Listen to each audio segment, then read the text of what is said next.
Hello everyone, welcome back to my channel. Today we're taking a look at the ultra-wide monitors. I already finished 1440p and 1080p monitors previously, so I decided to maybe cover the ultra-wide. However, this will require two videos because in this one I will be talking about the very high-end monitors. I am in the process of making a video for the ultra-wide monitors, maybe under $200, $300, so if you want to wait for that, subscribe, or if you're watching this in the future, it could be out already. That video will be up for pretty much everyone, including me, who don't have an extra kidney to sell. So most of these monitors are going to be somewhere between 30 and 35 inches in size. The only resolution I'm going to be covering here is 3440 by 1440 because there are some monitors that are like 35 inches, they're like 3440 by 1080, and at this price point that just makes no sense to me. Everything we're talking about now, previous monitor videos including the new ones, will be in the description, so make sure you check it out. This list is in no particular order. Some cheaper monitors could be better choice than the most expensive one, and I will explain why when I come to that specific monitor, but we're going to start with the cheapest one and then we're going to work our way up. So let's go. Now we're starting out with the cheapest monitor on the list, and it's a monitor that is the least suited for gaming out of all of these, but it is made for striking a balance between gaming and content creation. It's the Dell UltraSharp U3415W. Now the native and maximum resolution is 3440 by 1440 on a 30-inch screen size. It has a height adjustable stand, tilt, swivel, and built-in cable management. It also comes with a VESA mount, so you can put it on the wall if you want to. sRGB is a 99%, which is decent. It comes with 3-year warranty. Now response time is 5 milliseconds, so it's not too bad. However, this monitor is only 60 Hz. I don't think it can be overclocked. However, I did overclock monitors that they said, you know, you can't overclock these. I did overclock them in the end, and it worked. So it could in theory be done with this one as well. It is, however, an IPS panel, so I would recommend this monitor for content creators and all of you graphic designers out there. The second one we have is the Acer XR341CK. It's also a curved IPS monitor with the same resolution as the previous one. It does, however, have better sRGB at 100%. Viewing angles are great. It's curved at 178 degrees, 1900R, and it's also VESA mountable with adjustable stand. This monitor comes with FreeSync, so if you have an AMD card, you will see no screen tearing, although there is that FreeSync range of about 40 to 75. If you keep it around that, you should have no problems. If you, however, have an NVIDIA card, then you will need G-Sync, in which case you might want to go with the X34 Predator, which also has better refresh rate since this monitor only has 75 Hz on display port and around 60 on HDMI, and for most people this could be enough considering the hardware that you need in order to push past that. Now, one of the features this monitor comes with is customizable ambient light system, which I personally find very interesting. I would recommend this monitor for those who don't plan on pushing past 75 FPS anytime soon. If not, go with the X34 Predator version. Next up we have the AOC Argon newly released AG352UCG version. This one is 35 inches, but it is the same resolution of 3440. However, this one has 100 Hz refresh rate and 4 millisecond response time, which I do find to be a sweet spot on the ultra-wide curved display. Now, if you're planning on getting a 1080 Ti, I would strongly recommend this monitor because it does come with G-Sync right off the bat, so NVIDIA users with a large budget will benefit from it a lot. Have in mind the panel used on this monitor is MVA, which is somewhat between an IPS and a TN panel concerning color rendering and viewing angles. This would probably be my personal choice considering the price and overall features that it has.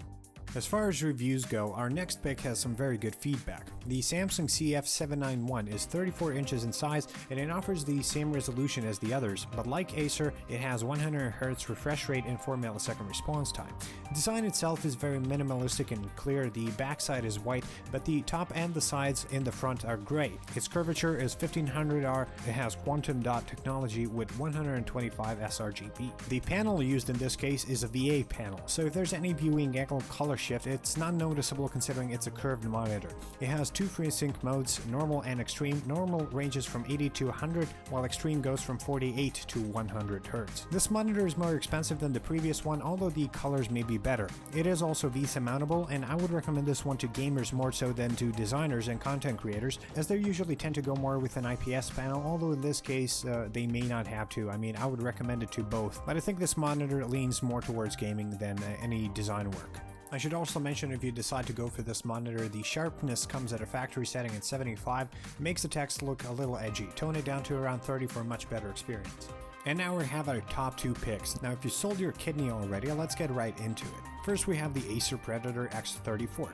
I think they're currently working on a newer version called the X34A, which should iron out some quirks, but the rumors out it's been postponed for 2018. Now, this monitor comes with 4 millisecond response time, same resolution as the others, 178-degree viewing angle, and 34-inch screen size, hence the monitor name. This is a G-Sync only monitor, and the 100Hz refresh rate is only changeable through monitor's controls themselves, and it's very easy to set it up, and the monitor itself is VESA mountable. It has a black glossy finish, so you might want to watch your fingers with this one.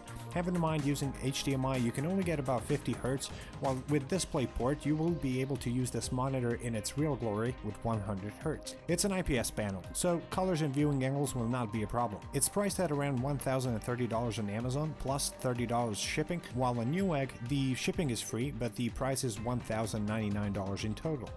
All in all, if I had the budget, I would probably get this one personally.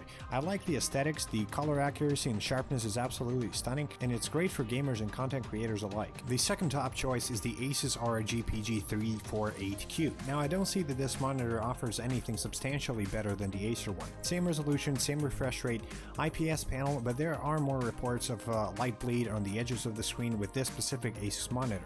It has ASUS eye care technology that eliminates flickering and blue light, and this feature is present on most ASUS monitors. The response time is not 4 milliseconds like on the other monitors, it's 5 milliseconds instead, which more experienced players may notice in competitive gameplay, but there are people out there who would not care or notice it. I would say the ASUS may have slightly better build quality and OSD, but for $150 price difference between the two, honestly I would go in favor of the Acer. I don't think ASUS monitors are bad. I own a 144Hz ASUS monitor for 3 years now, I had no problems, but I simply don't think the price difference is justifiable. You could buy a whole new SSD or a motherboard or add an extra to your GPU budget. Not to mention that ASUS and Acer both use the same LG panel. And there you go, guys. This is pretty much the end of the video. I gave you the information I think is most valuable. If I was to get any of these, I would probably go with the Acer one if I had the budget. But anyway, I would never recommend anything that I wouldn't get myself. I think if you go with the ASUS, it's not too bad. If you can handle the price and you don't think it's too bad, then fine. I mean, you can go with it. It does have slightly better build quality. I like what ASUS did behind the monitors. It has all those high-tech lines, and it looks a little bit over the top, but I like that kind of stuff. So either way, if you got any questions, comments, concerns, if there's any monitor that you think I didn't add that deserves to be on this list, put it in the comment section down below, and I'll get back to you. Also have in mind, some of these monitors are new. The technology is new, it's kind of experimental in my opinion, so you can receive a monitor that has some kind of a defect or something else, but there is a warranty. You can always return it, you tell them what's wrong, they will send you a new one like immediately. There's no problem with that. It's kind of a lottery with a lot of these ultra-wide curved monitors. So with that in mind, thank you guys for watching. I'll see you next time.